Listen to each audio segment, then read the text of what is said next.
নতুন pay scale নিয়ে সিদ্ধান্ত নেবে নির্বাচিত সরকার, জানালেন অর্থ উপদেষ্টা।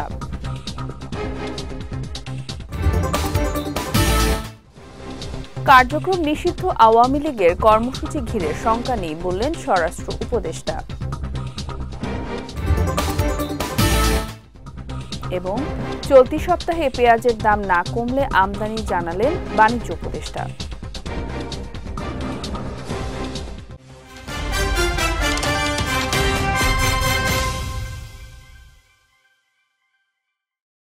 আসসালামু আলাইকুম। পুষ্টিচা নিবেদিত বিজয় রাতের সংবাদে আমন্ত্রণ জানাচ্ছি আমি সাদিয়া রেজওয়ানা তন্নি। শুনছিলেন শিরোনাম, এবারে বিস্তারিত। নতুন পে স্কেলের সিদ্ধান্ত পরবর্তী নির্বাচিত সরকার নিবে বলে জানিয়েছেন অর্থ উপদেষ্টা ডক্টর সালেউদ্দিন আহমেদ। পে কমিশনের বিষয়ে এখনই কিছু জানাতে চায় না অর্থ মন্ত্রণালয়। দুপুরে ক্রয় সংক্রান্ত উপদেষ্টা কমিটির বৈঠক শেষে সচিবালয়ে এসব কথা জানান অর্থ উপদেষ্টা। আরও জানান, IMF যেসব বিষয়ে শর্ত দিয়েছে, রাজনৈতিক সরকার সেসব বিষয়ে কি করবে তা দেখে অর্থ ছাড় করবে সংস্থাটি। ব্রিফিংয়ে খাদ্য উপদেষ্টা আলী ইমাম মজুমদার জানান, আগামী নভেম্বর থেকে 34 টাকা দরে ধান, 50 টাকা দরে সেদ্ধ চাল ও আতপ চাল 49 টাকায় কেনা হবে। খাদ্য পরিকল্পনা কমিটির সভায় এই সিদ্ধান্ত হয়েছে বলে জানান তিনি। একই সঙ্গে এবার 50,000 টন আমন ধান, আতপ চাল 50,000 টন ও 6 লাখ টন চাল কেনা হবে বলেও জানান খাদ্য উপদেষ্টা। অন্তর্বর্তী সরকারের আগে আমরা যেটা করব, আমরা যতটুকু কাজ করেছি সেটাকে কনসলিডেট করব, সেটাকে সংস্কার করে শেষ করে ফেলবো সেটা তো না। সংস্কার তো শেষ করা যাবে না, সংস্কার তো একটা কন্টিনিউয়াস। তাই আমরা এইটাকে একটা ভালো করে প্যাকেজিং, যেটা বলে আর কি, প্যাকেজিং করে আমরা দেব আগামী সরকারের কাছে। যেসব মেজর সংস্কার, যেমন আপনার ইভেন আমি একটা কমিটি করেছি ট্যাক্স এর ব্যাপার, আপনারা জানেন, কিছু ইকোনমিক্সদের নিয়ে, ইন্ডিপেন্ডেন্ট, তারা কিছু রিকমেন্ডেশন দেবে। আর একটা পে কমিশনের ব্যাপার আছে, সেটা আমরা এখন কিছু বলতে পারি না, কারণ ওটা দেখা যাবে কি এটা কতদূর যায়, সেটা আগামী সরকারের দিকে, আগামী সরকারই হয়তো সেটা ইসে করতে পারে। যেহেতু আমরা করেছি, ইনিশিয়েট করে ফেলেছি। আর থার্ড হলো আমাদের ব্যাংকিং সেক্টর, সবচেয়ে বড় চ্যালেঞ্জ। ব্যাংকিং সেক্টরটা মোটামুটি যেটা শুরু হয়েছে, আর বাকিগুলো আস্তে আস্তে করবে। এই জিনিসগুলো আমরা আগামী সরকারের জন্য।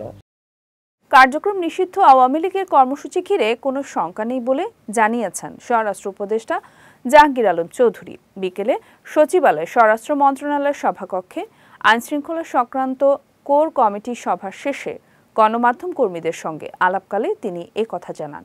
বলেন, তারা লকডাউন বা শাটডাউনের যে কর্মসূচি রেখেছে সেই বিষয়ে সরকার শঙ্কিত নয়। অপর এক প্রশ্নের জবাবে তিনি বলেন, সেনাবাহিনীর 50% সদস্যকে মাঠ থেকে সরিয়ে নেয়ার মতো কোনো সিদ্ধান্ত হয়নি। এই সংক্রান্ত যা ছড়িয়েছে সেটি গুজব। আমরা 50% উঠাচ্ছি না এই মুহূর্তে। সেনাবাহিনী সব আগে যেরকম ছিল এখন একই থাকছে। কোনো ধরনের আশঙ্কা নাই, কোনো ধরনের লকডাউন যে ই ডাকুন, কোনো ধরনের ই ডাকছে কোনো আশঙ্কা নেই। আগামী 4 থেকে 5 দিনের মধ্যে পেঁয়াজের দাম না কমলে আমদানির অনুমোদন দেওয়া হবে বলে জানিয়েছেন বাণিজ্য উপদেষ্টা শেখ বশির উদ্দিন। দুপুরে সচিবালয়ে এক ব্রিফিং এই তথ্য জানান তিনি। বলেন, আমদানির জন্য এরই মধ্যে 2800টি আবেদন জমা পড়েছে। আমদানি শুল্ক কমানো হবে না, আমদানির আইপি দিলেই বাজারে পেঁয়াজ সয়লাভ হবে। তবে পেঁয়াজ মজুত করে রাখা হলে সেই বিষয়ে পরবর্তীতে ব্যবস্থা নেওয়া হবে। উপদেষ্টা বলেন, দীর্ঘদিন পেঁয়াজের দাম সহনীয় ছিল। 5 দিনের মধ্যে পেঁয়াজের দাম 40 থেকে 50 টাকা বৃদ্ধি পাওয়া যৌক্তিক না। এই সময় পেঁয়াজের ভালো ফলন হয়েছে উল্লেখ করে নতুন পেঁয়াজ বাজারে আসলে 1 সপ্তাহের মধ্যে দাম কমবে বলে আশা প্রকাশ করেন বাণিজ্য সচিব। 2 সপ্তাহ যাবৎ ম্যাক্সিমাম যে পেঁয়াজের দামের একটা উস্ফলন ঘটেছে। আমরা জিনিসটার উপরে তীক্ষ্ণ দৃষ্টি রাখছি যে বাণিজ্য সচিব মহোদয় নিজে কৃষি মন্ত্রণালয়তে এই বিষয়ে বিশদ আলোচনা করেছে। আমাদের কাছে স্টক অফ দ্য সিচুয়েশনসে আমরা জানি যে অনেকেই আমদানির জন্য আবেদন করেছে। প্রায় 2800-র মতো আমাদের কাছে আমদানি আবেদন বর্তমানে আমাদের হাতে আছে। আমরা বাজারের উপরে তীক্ষ্ণ দৃষ্টি রাখছি। যদি বাজারের মূল্য আমরা দেখি প্রয়োজন সব অনুযায়ী না কমে, আমরা এই আমদানি অনুমোদন ইস্যু করে দিব। আমরা আগামী হয়তোবা 4-5 দিন দেখব। জাতীয় সংসদ নির্বাচন নিয়ে শঙ্কার কোনো কারণ নেই। সরকার ফেব্রুয়ারির প্রথমার্ধে নির্বাচন আয়োজনের ব্যাপারে বদ্ধপরিকর, এমনটাই জানিয়েছেন আইন বিচার ও সংসদ বিষয়ক উপদেষ্টা ডক্টর আসিফ নজরুল। সকালে রাজশাহীর চিফ জুডিশিয়াল ম্যাজিস্ট্রেট আদালতে বিচারকদের সঙ্গে আলোচনা শেষে তিনি কথা জানান। বলেন, নির্বাচন আয়োজনের জন্য উৎসবমুখর পরিবেশ নিশ্চিত করতে প্রয়োজনীয় সবকিছুই করবে সরকার। তিনি আরও বলেন, রাজনৈতিক দলগুলো একে অপরের উপর চাপ সৃষ্টি, আবার কখনো উপদেষ্টার উপর চাপ সৃষ্টি করতে বিভিন্ন কথা বলে। এর মধ্যে কিছু বিষয় সত্য থাকলেও তাদের কথায় মনে হয় নির্বাচন নিয়ে আশঙ্কা রয়েছে, কিন্তু বাস্তবে তা নেই। জুলাই সনদ নিয়ে যতটুকু ঐকমত্য হয়েছে তার বাইরে আরও বেশি অনৈক্য তৈরি করা হয়েছে বলে মন্তব্য করেছেন বিএনপির স্থায়ী কমিটির সদস্য আমির খসরু মাহমুদ চৌধুরী। সকালে ক্রাইম রিপোর্টার্স অ্যাসোসিয়েশনে বইয়ের মোড়ক উন্মোচন অনুষ্ঠানে তিনি এই মন্তব্য করেন। বলেন, যারা জাতীয় নির্বাচন বাধাগ্রস্ত করতে চায় তারা গণতন্ত্র বিশ্বাস করে না। আমির খসরু আরও বলেন, মানুষ এখন নির্বাচন চায়, জনগণের বাইরে গিয়ে কোনো কিছু করার সুযোগ নেই। তিনি অভিযোগ করে বলেন, জনগণের সিদ্ধান্ত তোয়াক্কা না করে অনেকেই এখনই সিদ্ধান্ত নিতে চায়। বিএনপির স্থায়ী কমিটির এই সদস্য আরও বলেন, সংবিধানের গণভোটের কোনো বিধান নেই। সংসদে এই সংক্রান্ত সংশোধনের আগে গণভোট সাংবিধানিক হবে না। তারপরেও নির্বাচনের দিন গণভোটে রাজি হয়েছে বিএনপি। আমাদেরকে কেউ দায়িত্ব দেয় নাই বাংলাদেশে, আমরা বাংলাদেশের আগামী বাংলাদেশ কিভাবে চলবে, আমরা শুধুমাত্র একটা ঐক্যমত করার চেষ্টা করতেছি কিছু বিষয় যাতে আগামী দিনে পালন করবে। ঐক্যমতের বাইরে যেটা থাকবে সেটা প্রত্যেকটি দলকে জনগণের কাছে নিয়ে যেতে হবে। এখন তো মনে হচ্ছে এই আলোচনা যে আমরা করলাম যে ঐক্যমতের জন্য, এখন ঐক্যমতের বাইরে আরো দাবি বেশি এসে গেছে। যতটুকু ঐক্যমত হয়েছে তার বাইরে এখন আরো বেশি অনৈক্য সৃষ্টি হচ্ছে, এবং অনৈক্য সৃষ্টিকারীরা ঐক্যমতে বিশ্বাস করে। এই নির্বাচনের আগে, সংসদে পাশ হওয়ার আগে গণভোটের কোনো সুযোগ নেই। এটা বিএনপির উদারতা, ওনাদের নির্বাচনের জন্য রাজি হয়েছে, এটা বিএনপির উদারতা। এবারে পুষ্টি চিনি গুঁড়া চাল নিবেদিত জেলার সংবাদ।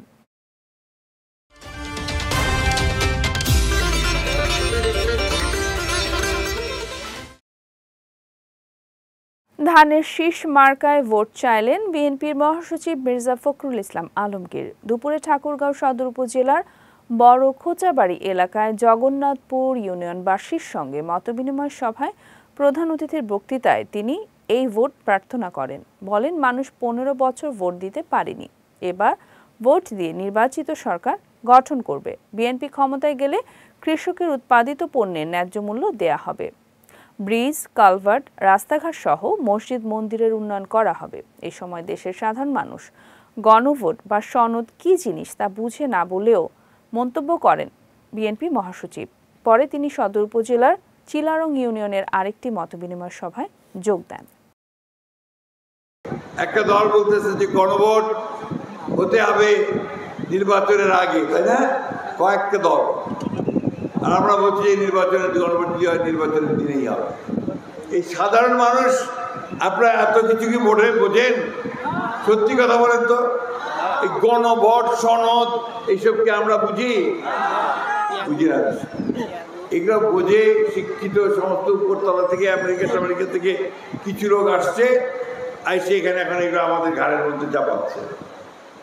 আমরা মাইনে নিচ্ছি বিএনপি যে যতগুলো পরিবর্তন করতে চায়, সংস্কার করতে চায়, সেটা আমরা রাজি আছি। কিন্তু যেটা রাজি হব সেটাই শুধু আসবে, আর যেটা রাজি হব না সেটা পার্লামেন্টে যাবে। পার্লামেন্টে গিয়ে আপনারা তর্ক বিতর্ক হবে, ভোটাভুটি হবে, সেখানে পাস হবে। তরুণ প্রজন্মকে আত্মরক্ষায় সক্ষম করে তুলতে দেশব্যাপী যুবদের আত্মরক্ষামূলক মৌলিক প্রশিক্ষণ কর্মসূচি শুরু করেছে যুব ও ক্রীড়া মন্ত্রণালয়। রোববার বিকেএসপিতে প্রধান অতিথি হিসেবে উপস্থিত থেকে এই কর্মসূচির উদ্বোধন করেন যুব ও ক্রীড়া উপদেষ্টা আসিফ মাহমুদ সজীব ভুইয়া। অনুষ্ঠানে উপদেষ্টা বলেন, বর্তমান সমাজে নারী পুরুষ নির্বিশেষে আত্মরক্ষার কৌশল জানা অত্যন্ত জরুরি। আত্মরক্ষামূলক প্রশিক্ষণ তরুণ প্রজন্মকে আত্মবিশ্বাসী ও সচেতন নাগরিক হিসেবে গড়ে তুলতে সহায়তা করবে। কিছু মহল থেকে এই প্রশিক্ষণ নিয়ে সমালোচনা হচ্ছে উল্লেখ করে উপদেষ্টা বলেন, এই প্রশিক্ষণ সম্পূর্ণই একটি নাগরিক সক্ষমতা বৃদ্ধি কর্মসূচি। এর উদ্দেশ্য হলো আত্মরক্ষা, মানবিকতা ও নাগরিক দায়িত্ববোধ গড়ে তোলা।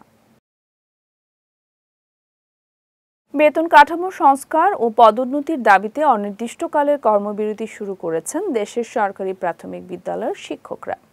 এরই ধারাবাহিকতায় সকালে মেহেরপুর সরকারি প্রাথমিক বিদ্যালয়ের সহকারী শিক্ষকরা অনির্দিষ্টকালের কর্মবিরতি শুরু করেন। এর আগে 10ম গ্রেডে বেতন ভাতাসহ 3 দফা দাবিতে গত 8 নভেম্বর থেকে কেন্দ্রীয় শহীদ মিনারে লাগাতার অবস্থান কর্মসূচি শুরু করেন সহকারী শিক্ষকরা। 15 নভেম্বরের পর তাদের কর্মবিরতি কর্মসূচিতে যাওয়ার কথা ছিল, তবে অবস্থান কর্মসূচির প্রথম দিনে শাহবাগে কলম সমর্পণ কর্মসূচিতে পুলিশের হামলার ঘটনায় তা এগিয়ে এনেছেন শিক্ষকরা। ফলে আজ থেকেই সারা দেশে সরকারি প্রাথমিক বিদ্যালয়ের অনির্দিষ্টকালের কর্মবিরতির ডাক দেয় প্রাথমিক শিক্ষক দাবি বাস্তবায়ন পরিষদ। এদিকে একই দাবিতে ঝালকাঠিতে সরকারি প্রাথমিক বিদ্যালয়ের কর্মবিরতি চলছে। সকালে শহরের প্রাথমিক স্কুলগুলোতে শিক্ষার্থীরা আসলেও পাঠদান বন্ধ রেখেছেন সহকারী শিক্ষকরা। এই সময় ঢাকায় কেন্দ্রীয় শহীদ মিনারে আন্দোলনরত সহকারী শিক্ষকদের উপর হামলার ঘটনায় বিচার এবং ন্যায্য দাবি পূরণ না হওয়া পর্যন্ত লাগাতার কর্মবিরতি চালিয়ে যাওয়ার হুঁশিয়ারি দেন শিক্ষকরা। যাচ্ছি পুষ্টি ড্রিঙ্কিং ওয়াটার নিবেদিত খেলার সংবাদে।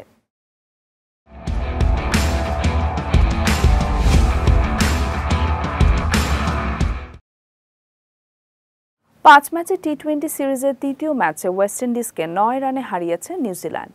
আজ নেলসনের স্যাক্সটন ওভাল ক্রিকেট গ্রাউন্ডে নিউজিল্যান্ডের করা 177 রানের জবাবে 168 রানে অল আউট হয়ে যায় ক্যারিবীয়রা। এদিন টপ অর্ডার ও মিডল অর্ডার ব্যাটারদের ব্যর্থতার পরও রোমারিও শেফার্ড এবং সামার স্প্রিঙ্গারের ঝড়ে জয়ের দারুণ সম্ভাবনা জাগিয়েছিল ওয়েস্ট ইন্ডিজ। কিন্তু শেষ পর্যন্ত জয় নিয়ে মাঠ ছাড়া হয়নি তাদের। এর আগে নিউজিল্যান্ডের বিপক্ষে প্রথম ম্যাচে ওয়েস্ট ইন্ডিজ 7 রানে জয় পেয়েছিল। এরপর দ্বিতীয় ম্যাচে 208 রান তাড়ায় শেষ পর্যন্ত 3 রানে হেরে বসে ওয়েস্ট ইন্ডিজ। এই জয়ের ফলে কিউইরা 2-1 ব্যবধানে সিরিজে এগিয়ে রইল। ইংলিশ প্রিমিয়ার লিগে হাই ভোল্টেজ ম্যাচে আজ মুখোমুখি হতে যাচ্ছে লিভারপুল ও ম্যানচেস্টার সিটি। বাংলাদেশ সময় রাত 10:30 ইত্তেহাদ স্টেডিয়ামে অনুষ্ঠিত হবে ম্যাচটি। প্রিমিয়ার লিগে এখন পর্যন্ত 10 ম্যাচে 19 পয়েন্ট নিয়ে 2 নম্বরে আছে ম্যান সিটি, আর সমান ম্যাচে 18 পয়েন্ট নিয়ে 3 নম্বরে লিভারপুল। ফলে শীর্ষে থাকা আর্সেনালের কাছাকাছি পৌঁছাতে দু দলের জন্যই আজকের ম্যাচটি খুবই গুরুত্বপূর্ণ।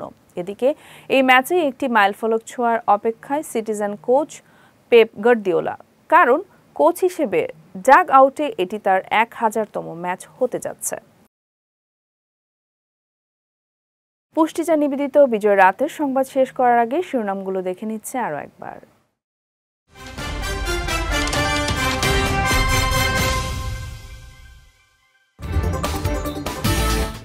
নতুন পে স্কেল নিয়ে সিদ্ধান্ত নেবে নির্বাচিত সরকার, জানালেন অর্থ উপদেষ্টা।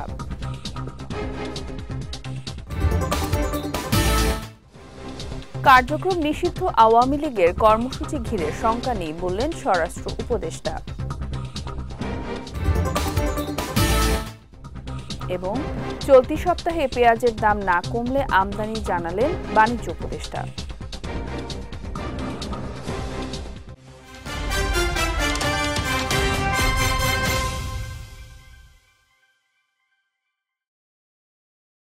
বিজয় রাতের সংবাদ শেষে আজকের মতো আমি সাদিয়া রিজওয়ানা তন্নি আপনাদের কাছ থেকে বিদায় নিচ্ছি। আগামীকাল একই সময়ে নতুন সব খবর দেখতে চোখ রাখুন বিজয় টিভিতে। এছাড়াও আজকের বিজয় রাতের সংবাদের ভিডিও দেখতে পারেন আমাদের ইউটিউব এবং ফেসবুক পেজে।